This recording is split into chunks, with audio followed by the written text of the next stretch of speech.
श्रीमद् भगवत गीता 12वां अध्याय। अर्जुन बोले,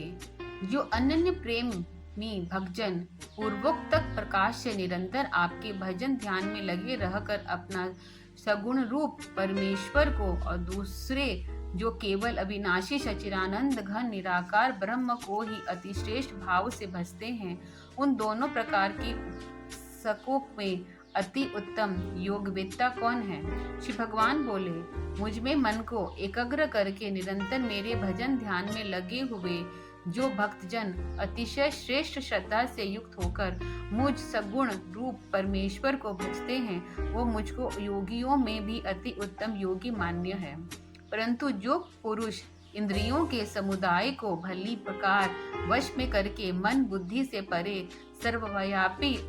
अकथनीय स्वरूप और सदा एकरस रहने वाले नित्य अचल निराकार अविनाशी सच्चिदानंद घन ब्रह्म को निरंतर एक ही भाव से ध्यान करते हुए भजते हैं, वे संपूर्ण भूतों के हित में रत और सब में समान भाव वाले योगी मुझको ही प्राप्त होते हैं।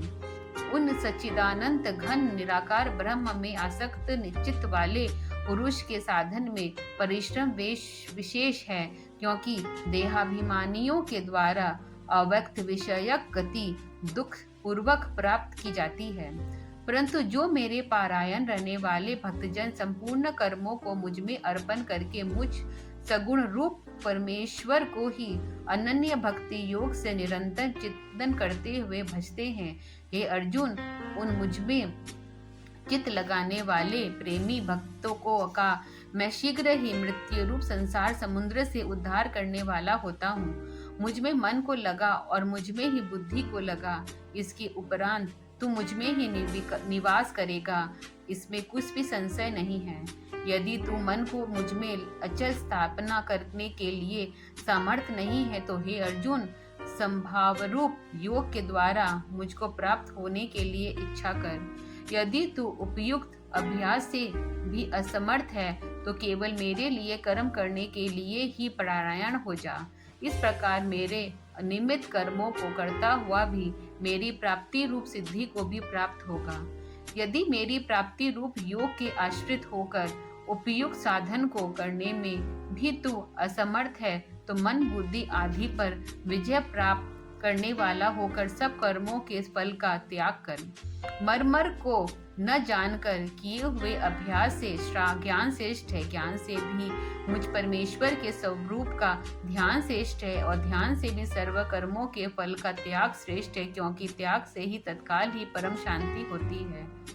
जो पुरुष सब भूतों के द्वेष भाव से रहित सर्वर्थ सहित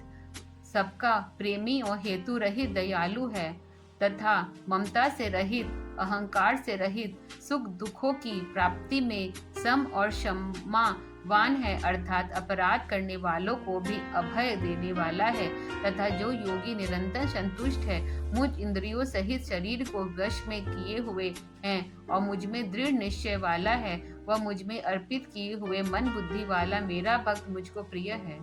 जिससे कोई भी जीव उद्वेग को प्राप्त नहीं होता और जो स्वयं भी किसी जीव से उद्वेग को प्राप्त नहीं होता, तथा जो हर्ष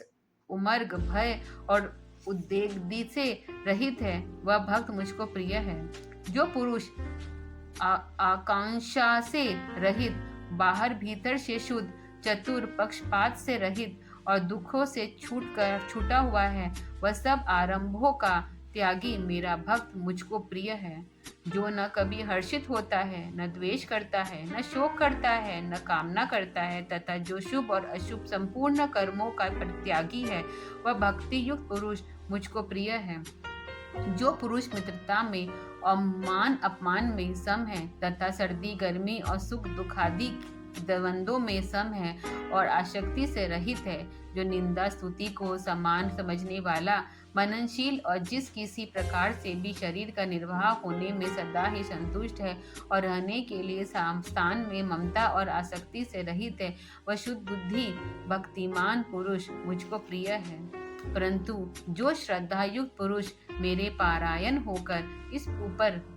कहे हुए धर्ममय अमृत को निष्काम भाव से सेवन करते हैं, वे भक्त मुझको अतिशय प्रिय हैं। 12वां अध्याय समाप्त। कल हम 13वां अध्याय सुनेंगे।